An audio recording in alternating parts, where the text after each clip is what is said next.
Hi everyone, this is our channel, Meet the Real Story. Please like, share and subscribe.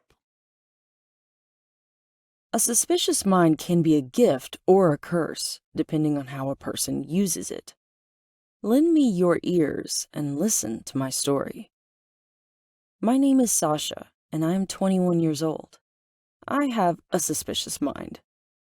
I see an Indian behind every tree.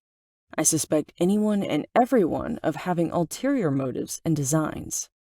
If anyone makes any claim, I will research it to determine its veracity. If anyone looks at me, my mind goes through 10 different scenarios of what scheme that person is plotting to take advantage of me. I trust no one. So as you might imagine, I don't have many friends, and I've never had a boyfriend. I just naturally assume all people are two-faced scalawags. So without further ado, I will tell you that one day I was dumbfounded when I realized that I was falling in love with my neighbor Brandon. He was a weird, introverted guy who looked and behaved just like a vampire. Data gathering, you know. I noticed that I never saw him in the daylight, only at nighttime when he went to work. Like me, he didn't have many friends, and he didn't speak much. Everyone I knew agreed that he was definitely a weirdo. But there was something about him I liked. He was my cup of tea. I explored his Facebook page and concocted silly reasons to need to talk to him. We would meet and chat on numerous occasions, and I discovered that he liked me and was watching me too.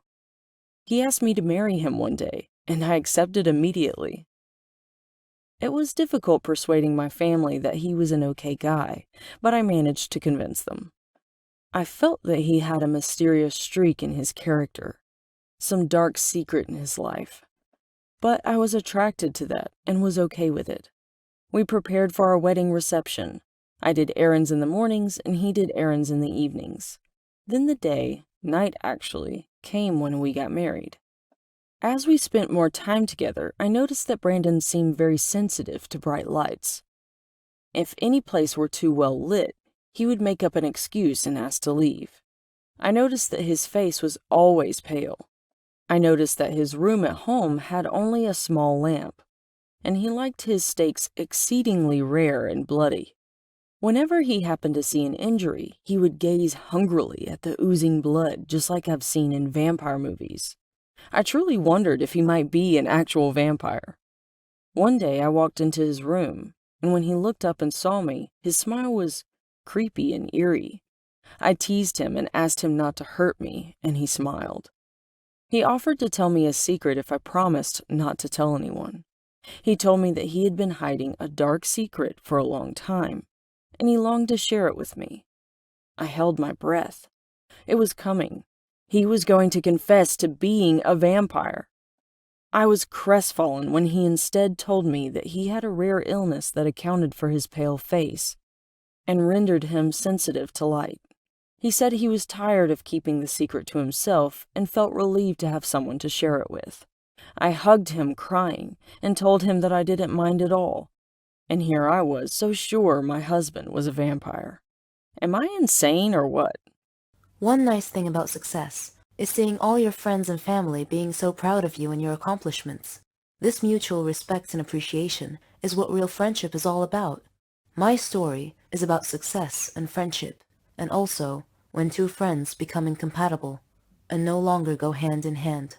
My name is Sherry, and I'm 21 years old. I had a friend named Margot. She wasn't just my friend, she was my best friend. My sister. She meant the world to me. We were alike in so many ways, even in our hobbies, our dreams. After my dad's death, Mom and I moved to Margot's neighborhood, since her mom was my mom's best friend. I was only 3 years old at the time, so Margot and I practically grew up together. At school, we shared the same classes, studied together, and even partnered as lab partners. She and I both aspired to become pharmacists. I struggled through high school, but made it through with Margot's support and encouragement. I didn't have as much freedom and independence as she did, because my mom was too overprotective of me. It was at this point that my story really began. When I decided to join the Faculty of Pharmacy, Margot asked me why I chose that major. and I told her that my dad had died of a malignant disease that had no cure, so it was my dream to find a cure for it, to save lives. I studied hard and successfully enrolled in the Faculty of Pharmacy. Margot was very happy for me, and she promised to keep me focused on discovering that cure for Dad's fatal disease that I so passionately sought. I asked her to stay by my side the whole time, and she was happy to do so. The Faculty of Pharmacy was located abroad, so outside my country. I would be independent, free of Mom's smothering control. Frankly, I looked forward to it. Margot and I found a place to stay near the faculty, at a youth hostel with a group of girls from different countries. Unlike me, Margot was able to easily make friends with them. Our studies weren't easy at first, but we worked hard and muddled through. I was so excited to delve into my research and learn as much as I could. I queried instructors and doctors constantly to expand my knowledge. This was my beginning, and Margot stood by me the whole time. Eventually, we graduated from the faculty and launched our careers. I started at one pharmaceutical company, while she started at another. We were now competitors of a sort. In preparation for my private research, I rented a flat near my company. Margot did the same near hers. She was always asking me how my research was going. She knew I was trying to develop an antibiotic to cure Dad's deadly disease. It wasn't easy, though, because the body's immune system attacked the antibiotic and destroyed it before it could destroy the diseased cells. I had to discover a neutral substance that the immune system wouldn't attack, so that the drug could penetrate into the body far enough to find and destroy the diseased cells via chemical interactions. My first research paper was rejected, but I kept trying, and with each attempt, I would discover something new. During that time, Margot was also busy with her work. One day, she called me. She was crying because she had been fired from her work. They accused her of stealing an important research. I told her that she was so proficient in her work that she should not be sad, but rather should try and get a job at my company. I told her that I would recommend her to my manager. She hugged me and thanked me a lot, and said, "You really are the best friend ever, Sherry." The next day, I told my manager about Margot, and said that she was looking for a job and was waiting outside. He interviewed her and gave her a job. I was so happy now. She and I were working at the same company. Margot continued asking me about my research, and I gave her occasional updates.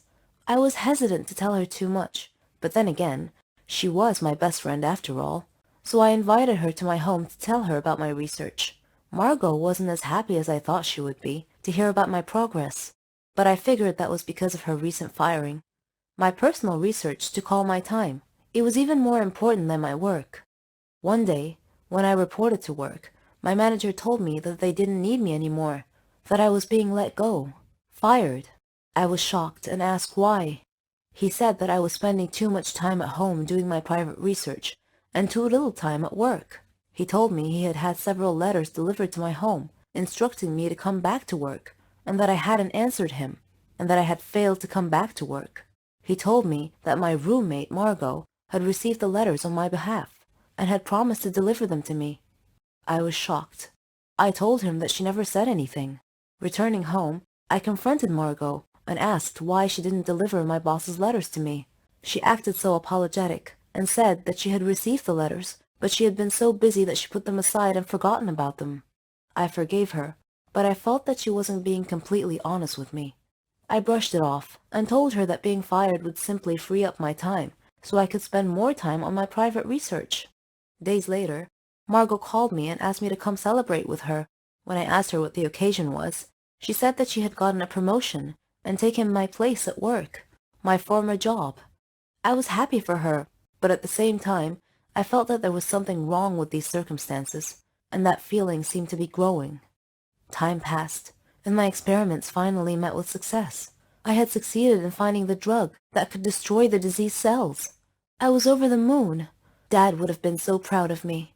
I called Margot and told her about my discovery, and she said, "Oh, Sherry, you did it! You discovered the cure!" I told her that I planned to present my research to another pharmaceutical company soon, one that was better than my previous one, the one that had fired me. She acted happy for me, but had a strange look on her face. Then I felt sleepy, and I said good night. She said she would be staying up for a while, so I just went to sleep. When I woke up the next morning, I found my research area in shambles, and my research data was missing. I woke Margot up and told her that someone had stolen my research last night. She said that's not possible. Who else knew about your research besides you and me? And I said, maybe it was my former manager. Maybe he had somehow guessed that I had made a breakthrough. I don't know. I called the police and reported the break-in and theft of my research data, but they couldn't find any evidence as to who the culprit might be. I returned to my home country disappointed and dejected. I got another job at a company near my house. Many months had passed. I wasn't in touch with Margot anymore. We kinda lost contact somewhere along the way. Then, one day, Mom was watching TV when she suddenly saw a program that was going to discuss a new drug that would treat and cure Dad's malignant disease. They were going to interview the discoverer of the miracle cure. I sat down enthralled. I had to watch it. When the interviewer introduced the guest speaker, it was Margot. I couldn't believe my eyes. It was her. She stole my research. My so-called best friend betrayed me, and I had treated her like a sister. It cut me deep. I took legal actions against her and got my research back and received credit for finding the cure, so that was all okay. But the one thing that could never be fixed, for which there was no cure, was the former relationship between us. She had stabbed me in the back and destroyed my faith in humanity, and I don't think I could ever find a cure for that. Hi there. I'm Andrew and I'm 23 years old. I'm a student in a medical college. I'm studying to become a doctor because it's my lifelong dream to find a cure for cancer. I want to save people's lives from the scourge of this disease. This war became personal for me when my mom fell victim to it. Mom fainted one day and we took her to a doctor who took some x-rays and diagnosed that she had lung cancer. Eventually, she succumbed to it and passed away. After that, I swore that I would find a cure for this hateful, evil curse on mankind. I began researching every book I could find on the subject, including old medical texts and foreign research papers and journals. One ancient tomb I perused mentioned a little-known, rare herb that grows high in the Himalayan mountains in China that was said to be able to reverse the effects of cancer damage. Heartened by this discovery, I set up a small expedition to go find said herb no matter the effort and no matter the cost. I completed my preparations and enlisted the help of one of my colleagues. The journey to the base of the mountains was tiring and difficult, and the trek up the mountainside was long and arduous. Once we reached the Tibetan plateau, we began searching for this rare, wondrous herb. We queried the members of a local nomadic tribe living there for clues. Luckily, their old shaman was familiar with the herb and told us where to look. Following his directions, we found it at long last. But finding it was only part of the battle. We returned home to my lab. I then had to see if I could extract a cure from it. The research and testing would take time, money, and effort. After months and months of experimentation and trials, suffering failure after failure, I ultimately achieved success by sheer persistence and luck. I formulated a cure for cancer in my lab. What a momentous day for humanity this was. I couldn't wait to publicize my findings in the medical journals and tell the world that cancer had finally been conquered. Then just 2 days later, I received a mysterious phone call from an unknown person with a gravelly voice who threatened me with death if I were to publicize my findings. I was shocked that someone would want to block a cure for cancer at the expense of millions of cancer deaths in the years to come. And so, here I stand in my lab, unafraid and unswayed. I will publish my findings, and I will let the world know about this miracle cure. If my life should prove to be the cost of saving posterity from the continuing ravages of cancer, then so be it. I will gladly pay that cost.